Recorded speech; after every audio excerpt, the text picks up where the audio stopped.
અયોધ્યામાં ભગવાન શ્રી રામના રાજગુરુ એવા ઋષિ વશિષ્ઠ, જે ઋષિ દ્વારા ભગવાન શ્રી રામને શાસ્ત્રોનું જ્ઞાન આપવામાં આવ્યું છે, અને શ્રી રામને શસ્ત્રોનું જ્ઞાન આપ્યું છે એવા ઋષિ વિશ્વામિત્ર, જે દિવ્ય શસ્ત્રો દ્વારા આગળ જતા ભગવાન શ્રી રામ વાલીનો વધ કરે છે, રાવણનો વધ કરે છે.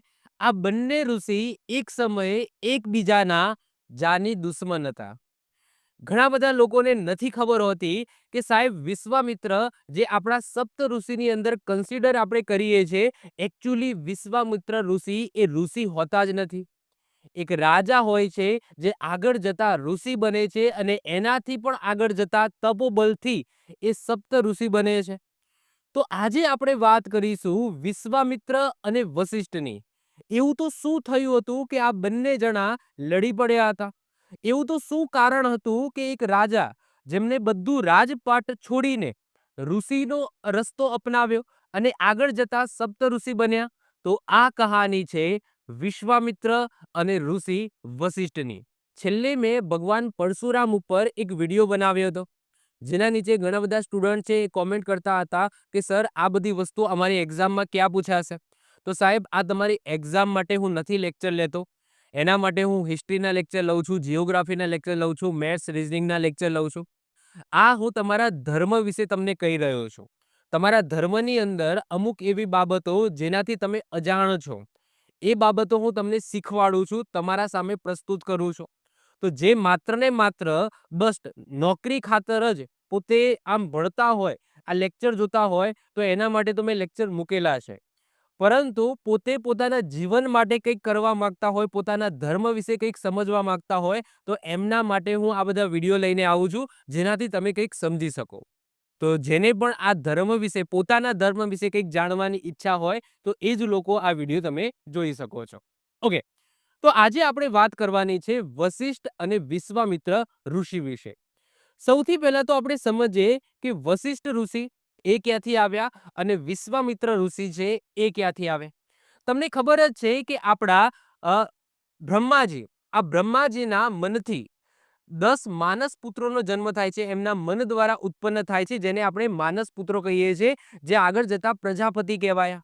તો આ જે 10 માનસ પુત્રો છે, આ 10 માનસ પુત્રોમાંથી એક છે ઋષિ વશિષ્ઠ. એટલે કે ડાયરેક્ટ વશિષ્ઠ ઋષિ છે એ ડાયરેક્ટ બ્રહ્માજી દ્વારા ઉત્પન્ન થયેલા છે. આપણે જે 7 સપ્ત ઋષિ કહીએ છીએ, હવે સપ્ત ઋષિ એટલે શું?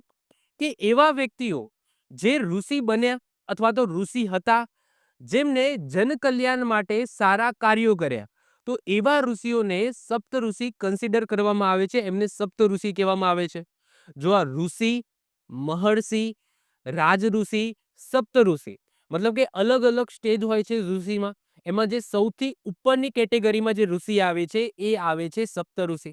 એટલે કે સપ્ત ઋષિ બનવા મતલબ કે એના માટે બહુ જ પ્રયત્નો કરવા પડે. તમારી જે ઇન્દ્રિયો છે એ બધી ઇન્દ્રિયો પર કાબુ મેળવવો પડે, ત્યારે એ સપ્ત ઋષિ બને છે. તો એ જ સપ્ત ઋષિની અંદર આપણા વશિષ્ઠ ઋષિ પણ આવે છે અને વિશ્વામિત્ર ઋષિ પણ આવે છે. એકચ્યુઅલી વિશ્વામિત્ર ઋષિ એ એકચ્યુઅલી રાજા હોય છે, કોઈ ઋષિ હોતા નથી, પરંતુ આગળ જતા તપોબલથી તપ કરે છે, ઘોર તપ કરે છે, પોતાની ઇન્દ્રિયો ઉપર કાબુ મેળવે છે અને પછી સપ્ત ઋષિ બને છે. તો એ પણ કહાની આજના લેક્ચરની અંદર જોઈશું. અને વશિષ્ઠ એ તો પહેલેથી જ ઋષિ હોય છે અને એ બ્રહ્માજી દ્વારા ડાયરેક્ટ ઉત્પન્ન થયેલા હોય છે. તો વશિષ્ઠ છે એમનો જન્મ તો બધાને ક્લિયર છે. હવે આપણે વાત કરીએ વિશ્વામિત્ર ઋષિની. હવે વિશ્વામિત્ર ઋષિની વાત મેં પરશુરામ વાળા વિડીયોની અંદર કરેલી છે. જો તમે ન જોયો હોય તો હું અહીંયા એ વસ્તુ રિપીટ કરી દઉં છું. તો સાહેબ, સત્યવતી નામની એક ક્ષત્રિય સ્ત્રી હોય છે. આ સત્યવતીના લગ્ન થાય છે રુચિક ઋષિ સાથે. રુચિક નામના ઋષિ હોય છે, એમની સાથે સત્યવતી, જે એક રાણી હોય છે, એક રાજપાટ હોય છે, જે રાજાની રાણી એટલે કે એક કહેવાય ક્ષત્રિય કન્યા હોય છે, એમની સાથે રુચિક ઋષિના લગ્ન થાય છે.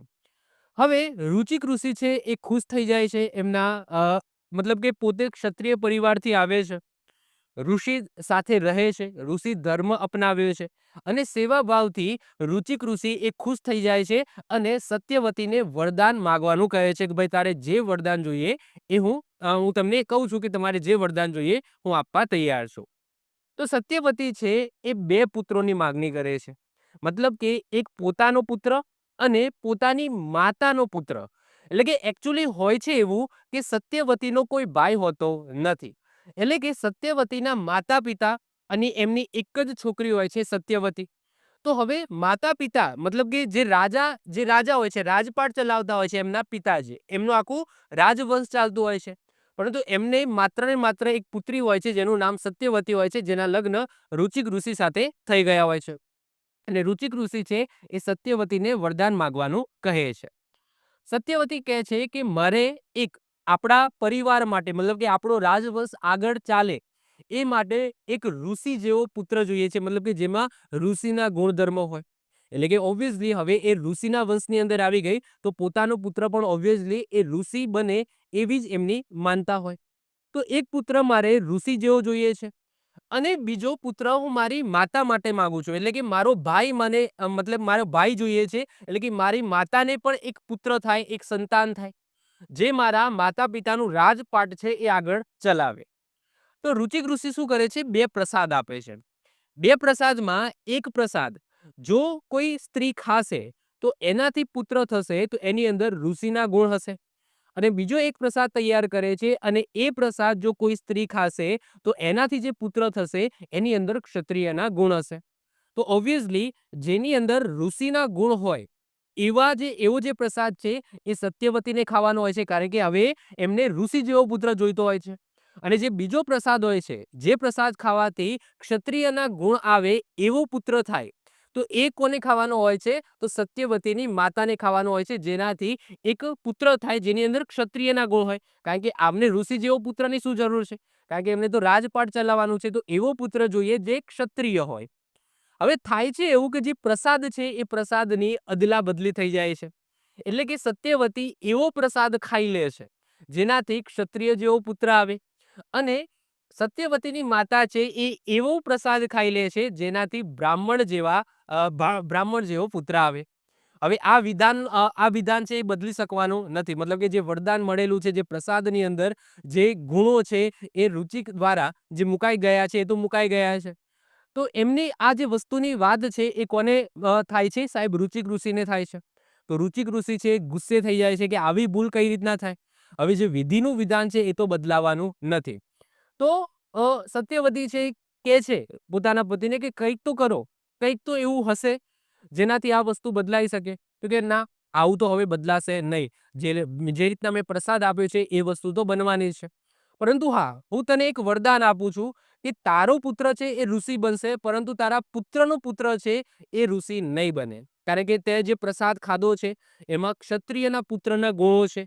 તો તારા વંશની અંદર જો તારો પુત્ર નહીં બને તો તારા પુત્રનો પુત્ર તો 100% એક ક્ષત્રિય બનશે અને બનશે. ક્લિયર?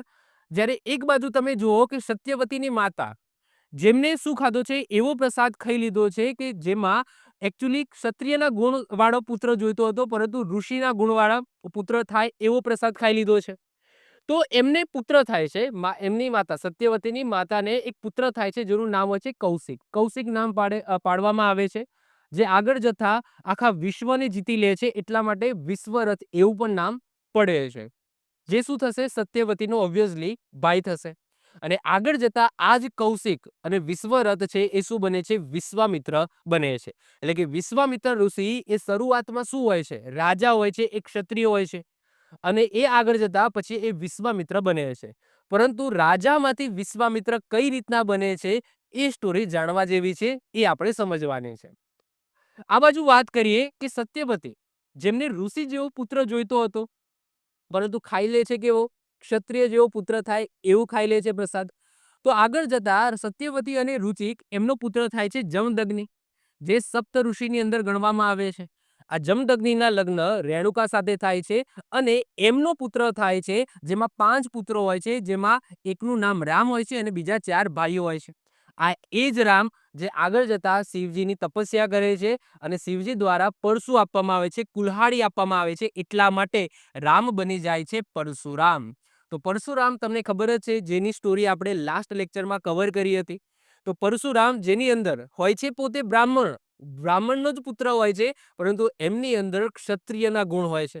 ઓકે, એટલા ક્રોધિત વ્યક્તિ હોય છે પરશુરામ, જેની ડિટેલ્સમાં વાત આપણે લાસ્ટ લેક્ચરની અંદર આપણે ઓલરેડી કરી દીધી છે. જો ન જોયો હોય, કોઈને ઈચ્છા હોય, પરશુરામ ઉપર મેં એક ડેડિકેટેડ વિડીયો બનાવેલો છે. તો આ પોર્શન તો હવે આપણે સમજવાની જરૂર નથી. આપણે આવી જાઓ આ બાજુ. મતલબ કે વશિષ્ઠ ઋષિ એ આપણે જોઈ ગયા કે બ્રહ્માજી દ્વારા ડાયરેક્ટ ઉત્પન્ન થયેલા છે, અને વિશ્વામિત્ર ઋષિ એમનો જન્મ કંઈક આ પદ્ધતિથી આ રીતના થયેલો છે. તો હવે રાજા કોણ છે? કૌશિક છે. હજુ ઋષિ બન્યા નથી. આપણે સ્ટોરી ક્યાંથી શરૂ કરીશું? સાહેબ, એક રાજા છે, રાજા જેનું નામ કૌશિક છે અથવા તો વિશ્વરથ છે, અને એ બ્રાહ્મણના પુત્ર છે. ઓબ્વિયસલી, સોરી, બ્રાહ્મણ જેવા પુત્ર થયા છે, એકચ્યુઅલી છે ક્ષત્રિય. ઓકે, તો એજ ઓફ નાઉ એ રાજા છે. તો સ્ટોરી આપણે ત્યાંથી શરૂ કરીશું. તો સાહેબ વિશ્વામિત્ર, જેમનું નામ હોય છે કૌશિક, તો હું કૌશિક જ બોલીશ. અત્યારે કૌશિક નામ છે. ઓકે, અત્યારે વિશ્વરથ એવું નામ છે, તો અત્યારે હું વિશ્વામિત્ર આવો શબ્દ ઉપયોગ નહીં કરું, કારણ કે એજ ઓફ નાઉ એ રાજા છે. તો રાજા કૌશિક એ સમયના મહાન પરાક્રમી રાજા હોય છે, જેમનો આ રીતના રુચિક ઋષિના વરદાનથી કહી શકો અથવા તો પ્રસાદથી જન્મેલા હોય છે. તો ઘણા બધા પોતાના રાજપાટથી દૂર જઈને, પોતાનું મોટું સૈન્ય લઈને દૂર જઈને યુદ્ધો કરે છે, અને પોતાનું જે સામ્રાજ્ય છે એ વધારે છે. જ્યારે એ યુદ્ધ કરીને પરત ફરતા હોય છે, પોતાના ક્ષેત્રની અંદર આવી ગયા હોય છે, પોતાના રાજાનો જે એરિયા હોય છે એ એરિયાની અંદર આવી ગયા હોય છે, રિટર્ન આવતા હોય છે પોતાના સૈન્ય સાથે, ત્યારે પોતાનું સૈન્ય છે એ બહુ ભૂખ્યું હોય છે. ઘણા લાંબા સમયથી એમને ખાધું નથી હોતું, પીધું નથી હોતું, બહુ લિમિટેડ રિસોર્સિસ બચ્યા હોય છે, કારણ કે યુદ્ધ કરીને એ પરત ફરતા હોય છે. તો જ્યારે એ રિટર્ન ફરતા હોય છે, તો રસ્તામાં એમનો જ હવે એરિયા આવી ગયો છે, એમનો જ રાજવંશ છે, એમનો જ એરિયા છે, ત્યાં એક ઋષિનો આશ્રમ જોવે છે દૂરથી. તો જે કૌશિક રાજા છે એ ઋષિના આશ્રમે જાય છે. એકચ્યુઅલી એ ઋષિ એ કોણ હોય છે? તો એ વશિષ્ઠ ઋષિ હોય છે. વશિષ્ઠ ઋષિનો નાનો એવો આશ્રમ હોય છે, અને ત્યાં 3-4 શિષ્યો હોય છે, એક ગાય હોય છે, અને આવું બધું જોવે છે. એટલે કે રાજા કૌશિકને એવી મતલબ કે થાય છે કે ભાઈ એક નાનો એવો આશ્રમ છે, વશિષ્ઠ ઋષિ, એટલે કે એમને ઋષિ તો ખબર હોય છે કે વશિષ્ઠ ઋષિ હોય છે, આવા કંઈક ઋષિ હોય છે, એટલે એમને એવું થયું કે થોડી વાર આપણે વિશ્રામો કરીએ. ઓકે, આ જગ્યાએ વિશ્રામો કરીએ, થોડું કંઈ પાણી હોય એમના જોડે તો આપણે પીએ, અને જે સૈનિકો છે સૈનિકોને પણ જો પાણી મળી જાય અને બાજુમાં નદી હતી તો નાહી ધોઈ લે, બસ એટલું આપણે કરીએ. તો રાજા છે એ રાજા ઋષિ પાસે જાય છે, વશિષ્ઠ ઋષિ પાસે જાય છે, અને આ બધી ચર્ચા કરે છે કે અમે અમારા આ રીતના યુદ્ધ કરીને આવ્યા છે. ઓકે, થોડી વાર આપણે વિશ્રામો કરીશું, અને તમારા જોડે કંઈક પણ પાણી જેવું કે કંઈક ખાવાનું કંઈક ખોરાક હોય, ઓકે, થોડો ઘણો જે પણ હોય, તો નમ્રતાથી, ઓકે, રાજા છે કૌશિક રાજા આ રીતના હાથ જોડીને કહે છે કે કંઈક પણ તમારાથી જે થાય એ કરો. તો વશિષ્ઠ રાજા કહે છે તમે ચિંતા ના કરશો, તમને ખબર નથી કે તમે કઈ જગ્યાએ આવ્યા છો. હું વશિષ્ઠ ઋષિ છું. ઓકે, તમે બાજુમાં નદી છે, નદીમાં નાહી લો, હાથ પગ ધોઈ લો. તમે જ્યાં સુધી ત્યાંથી રિટર્ન આવશો, હાથ પગ ધોઈને આવશો, ત્યાં સુધી તમારા સૈન્ય માટે, સંપૂર્ણ સૈન્ય માટે હું ખાવાનું તૈયાર રાખીશ. તો એ રાજા કહે છે સાહેબ મજાક કરો છો? ઓકે, તમે સૈન્ય તો તમે જુઓ, અને તમારી એક નાની એવી કુટીર છે, અને કુટીરમાં મતલબ 4-5 શિષ્યો રહેતા હશે. તમે આટલા મોટા સૈન્ય માટે કઈ રીતના તમે મદદ કરશો? જો એવું ના કરતા કે ભાઈ મારું અડધું સૈન્ય છે એને તમને ખાવાનું આપો, અને અડધું સૈન્ય છે એ ભૂખ્યું રહી જાય, તમે એવું ના કરતા. જો આપો તો બધાને આપજો, બાકી તમે ના પાડી દો, અમે કોઈ એમનું માંગણી નથી કરતા તમારી પાસે. ઓકે, આ તો જસ્ટ આ રીતના વચ્ચે આશ્રમ જોયો તો થાક ખાવા માટે બેઠા છે. કે ના ના તમે ચિંતા ના કરશો, તમે ત્યાં બાજુમાં નદી બદીમાં તમે નાહી બાઈને આવો તો ખરા, તમારા માટે હું સારી સારી વાનગીઓ છે તૈયાર રાખું છું. રાજા કહે છે જેવી તમારી ઈચ્છા. રાજા અને સૈનિકો છે બાજુના નદીની અંદર નાવા જાય છે, હાથ પગ ધોવે છે, અને રિટર્ન આવે છે. ત્યાં સુધી શું જોવે છે? એવું જોવે છે કે જેટલું સૈન્ય હતું એટલા લોકો માટે સારા સારા વાનગીઓ છે રેડી હતા. ઓકે, 6-7 આઈટમો સરસ મજાની રેડી કરીને રાખી હતી. બસ ખાવાની તૈયારી હતી, મતલબ કે સરસ મજાનું ભોજન છે તૈયાર કરીને રાખ્યું હતું. તો બધા છે, બધા જેટલા પણ સૈન્યો છે એ ભોજન કરે છે, આ રીતના સરસ મજાનું ખાય છે, તૃપ્ત થઈ જાય છે. હજુ પણ રાજા કૌશિકને એ ખબર નથી હોતી કે સાહેબ આવું બન્યું કઈ રીતના. મતલબ કે ઋષિનું નાનો એવો આશ્રમ, એમાં પણ 4-5 કદાચ શિષ્યો હશે, એમને કઈ રીતના આયોજન કર્યું, અને આટલું બધું ભોજન છે એ કઈ રીતના બનાવ્યું. તો કૌશિક છે એ વશિષ્ઠ ઋષિ પાસે જાય છે અને કહે છે કે સર આવું, સાહેબ આવું કઈ રીતના બન્યું. ઓકે, આટલા બધું ભોજન છે આવ્યું ક્યાંથી. ત્યારે ઇન્ટ્રોડ્યુસ કરે છે ઋષિ સબલા. હવે એકચ્યુઅલી સબલા જે આપણે કામધેનુ ઋષિની કામધેનુ ગાયની વાત કરી હતી, જે જમદગ્નિ પાસે હતી, જે પરશુરામના પિતા હતા જમદગ્નિ, એમની પાસે કામધેનુ ગાય હતી. તો એ કામધેનુ ગાયના જ વંશજની અંદર આવે છે આ ગાય, જેનું નામ છે સબલા, જેમને અમુક પુસ્તકોમાં નંદની પણ કીધી છે. તો નંદની ગાય અથવા તો સબલા ગાય જે ઋષિ વશિષ્ઠ પાસે હોય છે, જે કામધેનુના વંશમાંથી જ આવે છે. જે ગાય છે એ કોના દ્વારા આપવામાં આવી હોય છે? ઇન્દ્ર ભગવાન દ્વારા વશિષ્ઠને આપવામાં આવી હોય છે. કામધેનુ જેવું જ કામ કરે છે, એટલે કે તમારી જે પણ ઈચ્છા હોય તમે એ ગાયને કહો તો એ ગાય પૂર્ણ કરે છે. તો સિમ્પલ વશિષ્ઠ ઋષિએ ખાલી ગાયને કીધું હશે કે ભાઈ મારે આટલું સૈન્ય છે, આટલા સૈન્ય માટે તારે ખાવાનું તૈયાર કરવાનું છે, તો તરત જ કામધેનુ, કામધેનુ એટલે એવી ગાય જેની પાસે તમે કંઈ પણ માગો એ રેડી કરીને આપી દે. તો અહીંયા સ્ટોરી કંઈક પરશુરામના જેવી જ અહીંયા લિંક થઈ રહી છે. તો એકચ્યુઅલી અહીંયા નામ શું હોય છે? સબલા હોય છે, જેનું નામ નંદની પણ કીધેલું છે. તો નંદની નામની ગાય અથવા સબલા નામની ગાય હોય છે. તો રાજાને કહે છે, કૌશિક રાજાને કહે છે કે આ રીતના જે ગાય છે એની પાસે તમે ગમે તે માગો ને એ રેડી કરીને આપી દે. રાજા પૂછે છે, શું એવી ગાય છે? મતલબ કે તમે એમ કહો કે 5,000 નું સૈન્ય, તો એ 5,000 નું સૈન્ય પણ આપી દે. હા, તમે કહો એવું સૈન્ય આપે, મતલબ કે બળવાન સૈન્ય આપે, મતલબ કે તમે કોઈ વંશ, કોઈ સ્પેસિફિક જાતિ કહો કે એનું સૈન્ય જોઈએ તો એ પણ સૈન્ય આપે. તમે શસ્ત્રો માગો તો શસ્ત્રો પણ આપે, ખાવાનું માગો તો ખાવાનું પણ આપે. તમે જે કહો એ ગાય છે એ આપશે. તો કૌશિક રાજા વશિષ્ઠને કહે છે કે સાહેબ મારે તો આ ગાય જોઈએ છે. બરાબર છે, બહુ સરસ મજાની ગાય છે. એ વશિષ્ઠને કહે છે કે આ ગાયને તમે કઈ રીતના યુટિલાઇઝ કરો છો? મતલબ કે તમારી એક નાની એવી ઝોપડી છે, તમે ઋષિ છો, તમે માગી માગીને ગાય પાસેથી શું માગશો? આ ગાય તો મારી પાસે હોવી જોઈએ. મતલબ કે મારે વિદેશોની અંદર યુદ્ધ કરવા માટે જવાનું થાય છે. કારણ કે રાજા કૌશિકની વાત પણ સાચી જ હોય છે કે મારે આ રીતના વિદેશોની અંદર યુદ્ધ કરવા માટે જવાનું હોય છે. તો મારે આટલું બધું ખાવાનું ને બાવાનું બધું લઈને જવાનું, શસ્ત્રો લઈને જવાનું, સૈન્ય લઈને જવાનું. એનાથી એટલું ઇનફ છે કે હું ગાયને લઈને જાઉં. ખાલી ગાયને લઈને જાઉં અને જ્યાં મારો પડાવ હોય ત્યાં ગાય પાસે પછી ખાવાનું માગી લો અને ગાય છે એ ખાવાનું આપી દે અને મારું કામ થઈ જાય. એટલે કે આ બધું જે ભથ્થું ને બધું મારે લઈ જવાનું થાય છે, એ લઈ જવું ના પડે, માત્ર એક ગાય લઈ જવી પડે. તો વાત તો કૌશિકની સાચી છે. પરંતુ એ ગાયની ઓફરમાં ઘણું બધું આપવા પણ તૈયાર છે કૌશિક રાજા. પહેલા તો વિનમ્ર છે.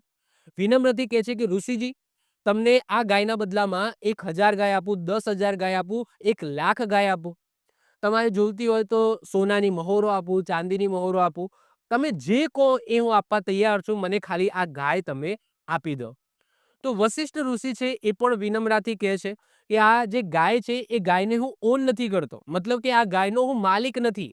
આ ગાય મારી પાસે છે, પરંતુ એની ઈચ્છા હોય છે. મતલબ કે એ ગાયની ઈચ્છા હોય છે કે એને ક્યાં રહેવું, મારી પાસે રહેવું કે તમારી પાસે રહેવું, એ ગાયની ઈચ્છા હોય છે. મારું આમાં કંઈ ચાલતું નથી. હું એનો માલિક નથી. મને મળેલી છે ઇન્દ્ર દ્વારા. એ વાત આ રીતના રજૂ કરે છે. તો કૌશિક ઋષિ કૌશિક રાજા છે એ માનવા તૈયાર નથી કે ના, મારે તો આ ગાય જોઈએ, આને હું લઈ જઈશ. કારણ કે તમે છે એ મારા રાજની અંદર આવો છો, મારો જે રાજવંશ છે એના અંડર આવો છો, તમે મારા રાજવંશની અંદર રહો છો.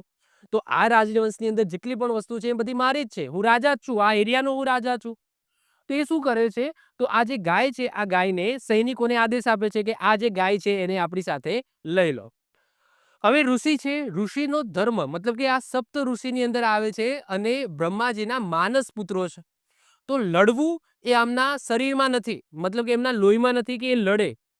એમને શસ્ત્રોનું જ્ઞાન નથી, એમને શાસ્ત્રોનું જ્ઞાન છે. આ ઋષિ વશિષ્ઠ છે. ઓકે, એમને લડતા આવડે નહીં. મતલબ કે લડતા ધેટ્સ મીન્સ કે શું, કે એમનો સ્વભાવ એવો નથી કે કોઈ વ્યક્તિ સાથે લડે.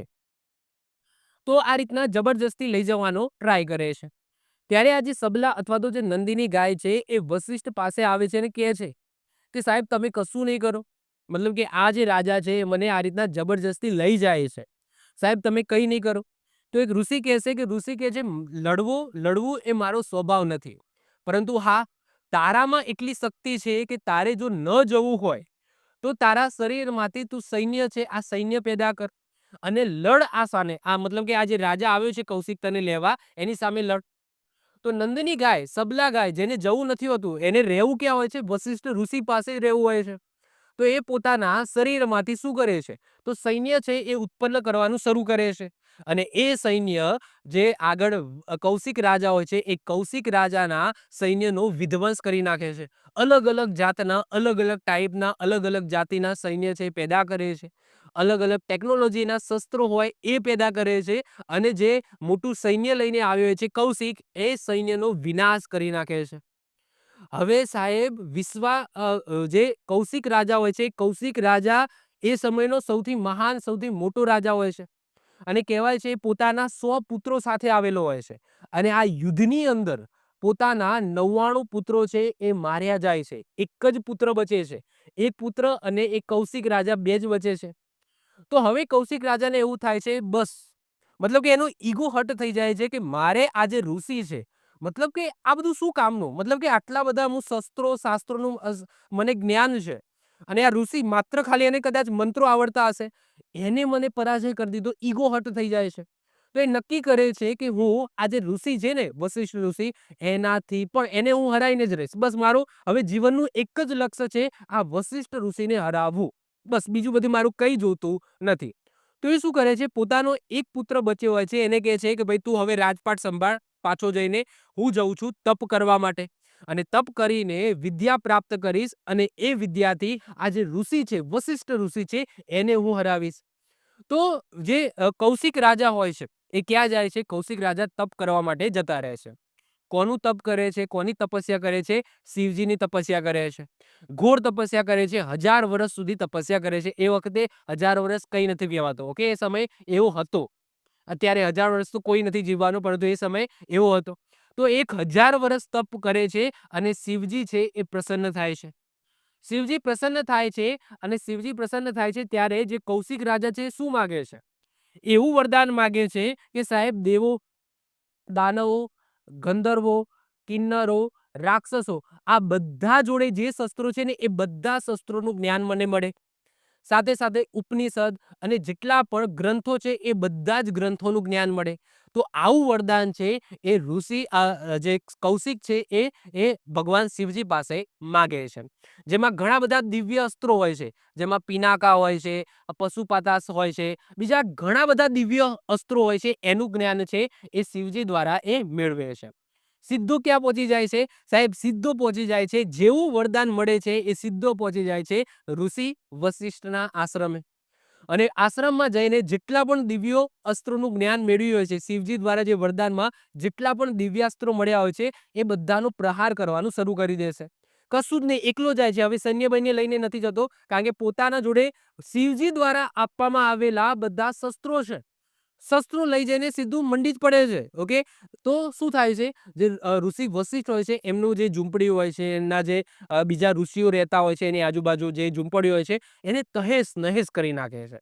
સાહેબ, આ બધી વસ્તુ વશિષ્ઠ ઋષિ જોઈ રહ્યા હોય છે કે સાહેબ, આ રાજા કૌશિક આવ્યો અને સીધા દિવ્યાસ્ત્રો ચાલુ જ કરી નાખ્યા છે. જે મારા ઋષિગણો છે, બધા ભાગી ગયા છે. મારા શિષ્યો છે એ ભાગી ગયા છે, મૃત્યુ પામ્યા છે.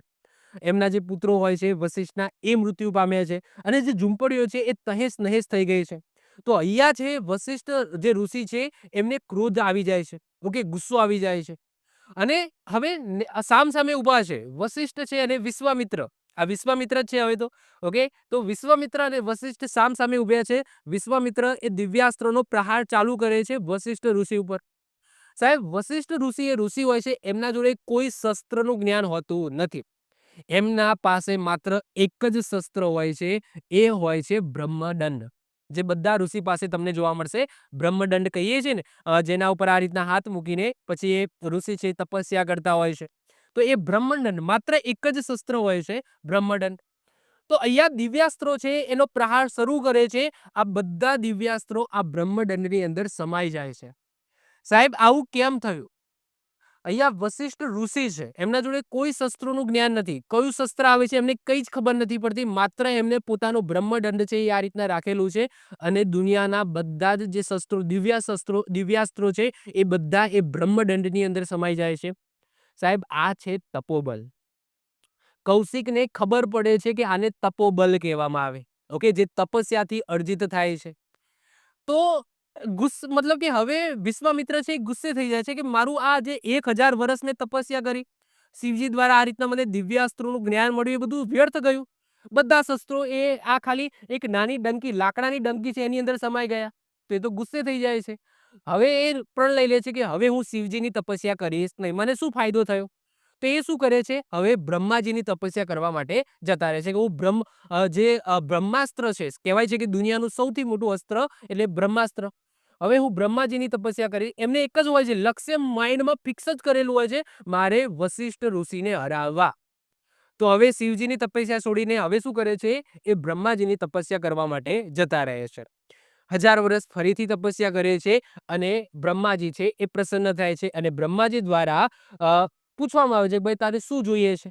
તો વિશ્વામિત્ર ઋષિ કહે છે કે મારે બ્રહ્માસ્ત્ર જોઈએ છે, બ્રહ્માસ્ત્રનું જ્ઞાન જોઈએ છે. તો બ્રહ્માસ્ત્ર છે એ મળી જાય છે. ફરીથી બ્રહ્માસ્ત્ર લઈને એ ક્યાં જાય છે? વશિષ્ઠ ઋષિના આશ્રમે જતા રહે છે. ફરીથી આમને સામને આવી જાય છે, એક બાજુ વિશ્વામિત્ર અને બીજી બાજુ વશિષ્ઠ.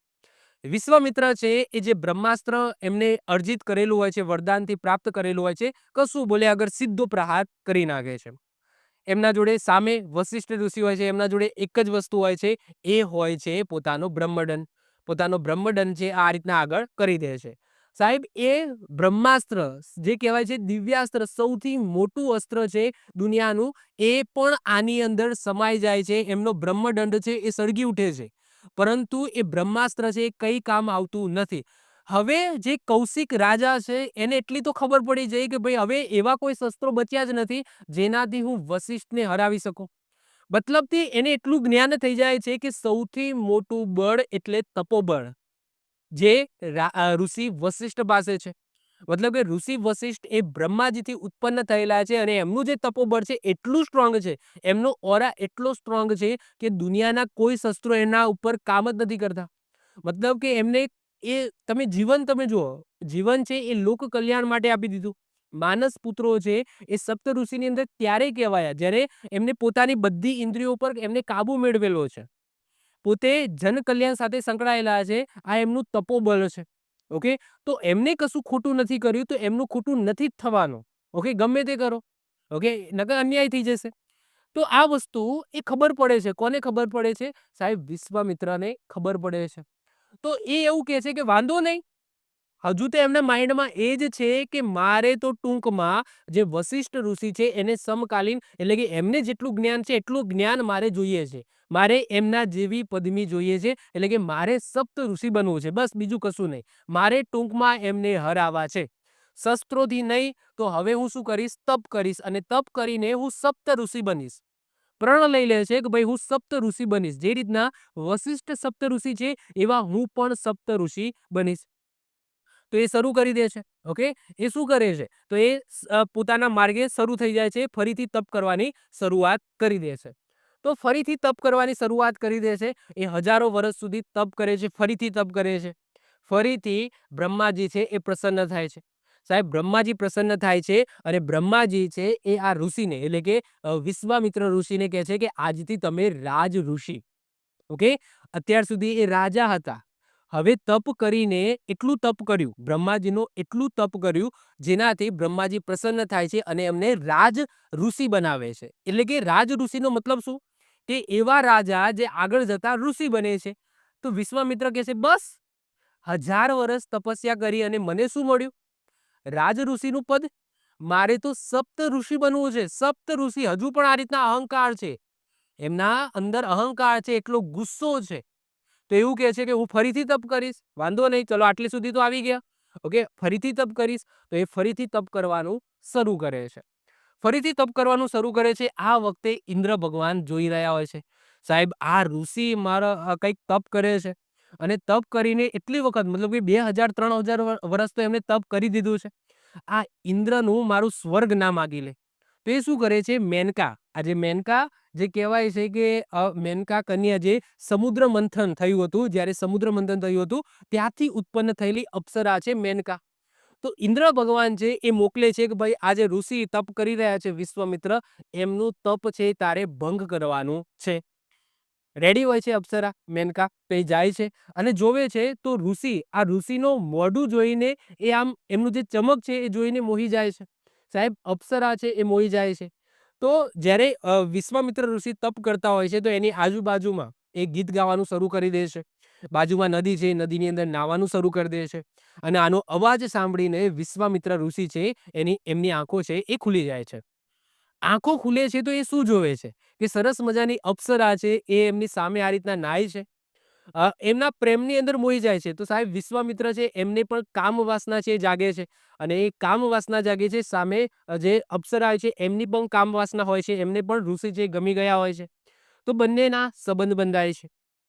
કહેવાય છે કે વિશ્વામિત્ર ઋષિ એ 10 વર્ષ સુધી, કેટલા? 10 વર્ષ સુધી એ મેનકા જે આ હોય છે અપ્સરા એમની સાથે રહે છે. કામ વાસનામાં એ એકદમ લીન થઈ ગયા હોય છે. પોતાનો જે પ્રણ હોય છે સપ્તઋષિ બનવાનો ત્યાંથી ભટકી જાય છે અને આ રીતના સાંસારિક જીવન ત્યાં ભોગવવા માંડે છે. અને આગળ જતા વિશ્વામિત્ર ઋષિ અને જે મેનકા જે અપ્સરા હોય છે એમની એક દીકરી પણ થાય છે જેનું નામ હોય છે શકુંતલા. શું હોય છે? શકુંતલા હોય છે. આ શકુંતલા જે આગળ જતા ભરત હોય છે એની માતા બને છે.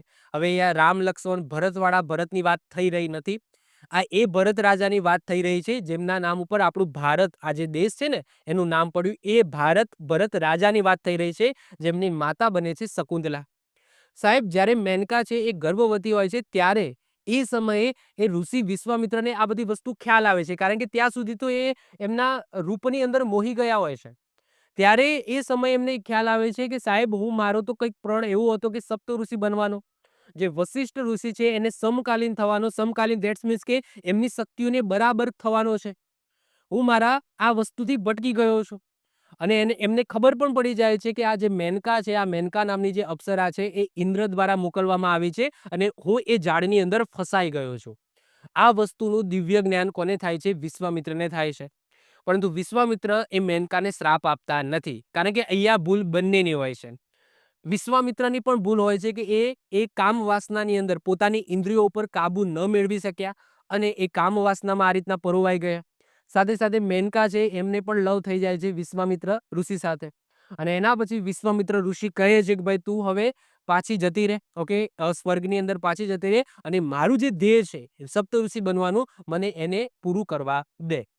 તો એના પછી ફરીથી આજે પોતાનું તપોબલ છે એ અહીંયા ભંગ થઈ જાય છે. અહીંયા પણ પોતાએ ઇન્દ્રિયો ઉપર કાબુ નથી મેળવી શક્યા. ફરીથી છે એ દૂર જાય છે. ક્યાં જાય છે? હિમાલય. હિમાલય ઉપર જઈને ફરીથી વિશ્વામિત્ર ઋષિ છે એ પોતાનું તપ છે એ તપ કરવાનું શરૂ કરી દે છે. ફરીથી ઇન્દ્ર નીચે જોવે છે કે સાહેબ આ તો મેનકા ઋષિ, મેનકા છે મેનકાના ઝાડમાંથી છૂટી ગયો. આપણે ફરીથી એક લંગસ્યુ નાખીએ. તો એ શું કરે છે? રંભાને મોકલે છે. રંભા નામની સ્ત્રી છે એને ફરીથી મોકલે છે વિશ્વામિત્ર ઋષિનું જે તપોબલ છે એને ભંગ કરવા માટે. પરંતુ આ વખતે વિશ્વામિત્ર ઋષિ એ તૈયાર હોય છે. એમને ખબર હોય છે કે સાહેબ ભૂલ એક વખત થાય જીવનમાં, વખતે વખતે થાય નહીં. તો એમને ખબર હોય છે જેવી રંભા આવે છે તરત જ શ્રાપ આપી દે છે. શું શ્રાપ આપે છે? કે ભાઈ તું 10,000 વર્ષ સુધી પથ્થરની બની જઈશ. મતલબ કે આ વખતે એમને પોતાની કામ વાસના ઉપરની જે ઇન્દ્રિય છે એના ઉપર એમને વિજય મેળવી લીધો હોય છે. પોતાની કામ વાસના ઉપર વિજય મેળવી લીધો હોય છે અને રંભા જેવી આવે છે તરત જ શ્રાપ આપી દે છે કે ભાઈ તું 10,000 વર્ષ સુધી પથ્થરની બની જઈશ. પરંતુ અને આના પછી તપસ્યા કરે છે અને ફરીથી બ્રહ્માજી પ્રસન્ન થાય છે. સાહેબ બ્રહ્માજી પ્રસન્ન થાય છે તો વિશ્વામિત્ર ઋષિને એમ કહે છે કે આજથી તમે મહર્ષિ. સાહેબ મહર્ષિનું પદ પણ બહુ મોટું કહેવાય. ઋષિઓમાં ઋષિ મહર્ષિ. પરંતુ વિશ્વામિત્રને કહે છે ના ના ના ના ના, મારે તો સપ્ત ઋષિ જ બનવું છે. મારે મહર્ષિનું પદ પણ જોતું નથી. ના મારે રાજ ઋષિ જોઈએ છે, ના મારે મહર્ષિ જોઈએ છે. મારે તો સપ્ત ઋષિ જ બનવું છે. મારે તો વશિષ્ઠ જે ઋષિ છે એમને સમકાલીન જ થવું છે. એમના જેટલી જ મારે શક્તિ જોઈએ છે, એવું કહે છે. તો ફરીથી કારણ કે અત્યારે કેમ એમને ના આપ્યું? ઓબ્વિયસલી એમને પોતાની કામ વાસના જે ઇન્દ્રિય છે એના ઉપર તો કાબુ મેળવી લીધો, પરંતુ પોતાનો ગુસ્સો છે એના ઉપર કાબુ મેળવી શક્યા નહીં. તરત જ શ્રાપ આપી દીધો. તો અહીંયા એમનો ગુસ્સો છે, ગુસ્સો દેખાય છે. સાહેબ ગુસ્સો પણ એક ઇન્દ્રિય છે. એના ઉપર હજુ સુધી વિશ્વામિત્રએ કાબુ મેળવ્યો નથી. શ્રાપ આપી દીધો ઓબ્વિયસલી, તો હજુ સુધી મેળવ્યો નથી.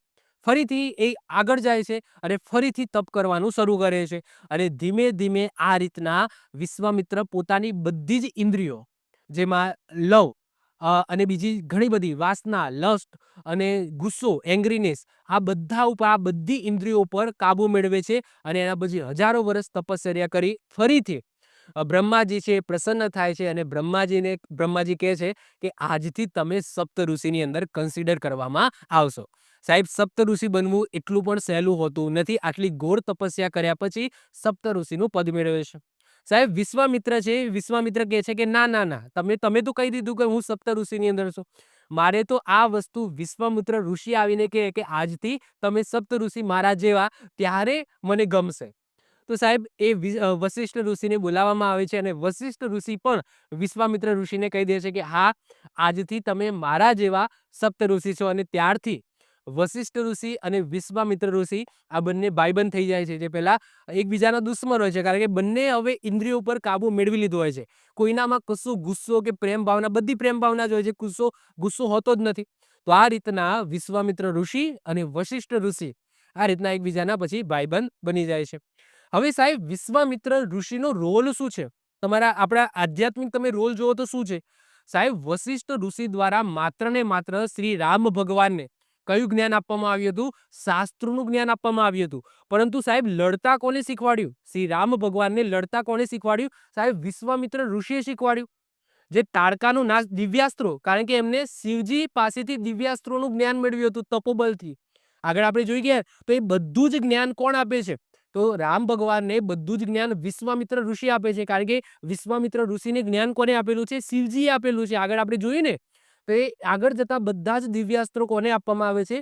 ભગવાન શ્રી રામને આપવામાં આવે છે, જે દિવ્યાસ્ત્રોના માધ્યમથી આગળ જતા ભગવાન રામ વાલીનો વધ કરે છે અને મહાપરાક્રમી રાવણનો વધ કરે છે. સાહેબ, વિશ્વામિત્ર ઋષિ ન હોત તો રામ ભગવાનને દિવ્યાસ્ત્રોનું જ્ઞાન કઈ રીતના મળે? જે તાડકાનો વધ કરવામાં આવે છે, એ તાડકાનો વધ કરવા માટે પણ કોણ લઈ જાય છે? સાહેબ, વિશ્વામિત્ર ઋષિ જ લઈ જાય છે. ઇવન સાહેબ, સીતા માતાના સ્વયંવરની અંદર પણ રામ ભગવાનને કોણ લઈ જાય છે? સાહેબ, વિશ્વામિત્ર ઋષિ જ લઈ જાય છે. અહીંયા જે સ્વયંવર ચાલે છે ત્યાં વિશ્વામિત્ર ઋષિ જ રામ ભગવાનને લઈ જાય છે. જો વિશ્વામિત્ર ઋષિ એમને ન લઈ ગયા હોત સીતાના સ્વયંવરમાં, તો રામ ભગવાનને સીતા માતાના લગ્ન કઈ રીતના થાય? તેવું નથી. વિશ્વામિત્રનો રોલ આગળ જતા બહુ જ મોટો થઈ જાય છે. અને સાહેબ, સૌથી મોટો રોલની વાત કરીએ તો આપણા જીવનની અંદર જે ગાયત્રી મંત્ર છે ને, આ ગાયત્રી મંત્રના રચયિતા પણ કોણ છે? સાહેબ, વિશ્વામિત્ર ઋષિ જ છે. વિશ્વામિત્ર ઋષિ દ્વારા જ ગાયત્રી મંત્ર આપવામાં આવ્યો છે. તો આગળ જતા પછી વિશ્વામિત્ર ઋષિ છે, એ મતલબ કે જે રાજા છે, રાજામાંથી ઋષિ આ રીતના બને છે. તો આઈ હોપ સો આ જે સ્ટોરી છે તમને ગમી હશે. સ્ટુડન્ટો, આપણી જે ચેનલ છે એકચ્યુઅલી એજ્યુકેશન ચેનલ છે, આધ્યાત્મિક ચેનલ નથી. પરંતુ મને આધ્યાત્મિકતાની અંદર રસ છે. હું આ બધી વસ્તુ વાંચતો રહું છું, સાંભળતો રહું છું. તો મને પણ થયું કે આટલી મોટી મારી ચેનલ છે, ગુજરાતના આટલા બધા વિદ્યાર્થીઓ મારી સાથે જોડાયેલા છે, તો મને જેટલું ખબર છે એટલું હું ધર્મનું જ્ઞાન તમને આપું. જો તમે નીચે કોમેન્ટની અંદર મને કહેશો, લાઈક કરશો લેક્ચરને, અને કોમેન્ટની અંદર મને કહેશો કે સાહેબ આવા વિડીયો આધ્યાત્મિકને લગતા વચ્ચે વચ્ચે તમે લેતા હો, હું મારા ભણાવવા ઉપર તો ફોકસ છે જ, પરંતુ વચ્ચે વચ્ચે તમે આવા વિડીયો લેતા હો તો હું લેતો આવીશ. જો એ ડિપેન્ડ છે કે કેટલા વ્યૂ મળે છે, કેટલી લાઈક મળે છે, કેટલા શેર થાય છે, એના ઉપર હું પછી નિર્ણય લઈ કે આવા વિડીયો મારે બનાવવા જોઈએ કે ન બનાવવા જોઈએ. તો મળીશું નેક્સ્ટ લેક્ચરની અંદર. બાય, ઓલ ધ બેસ્ટ, જય હિન્દ, જય ભારત.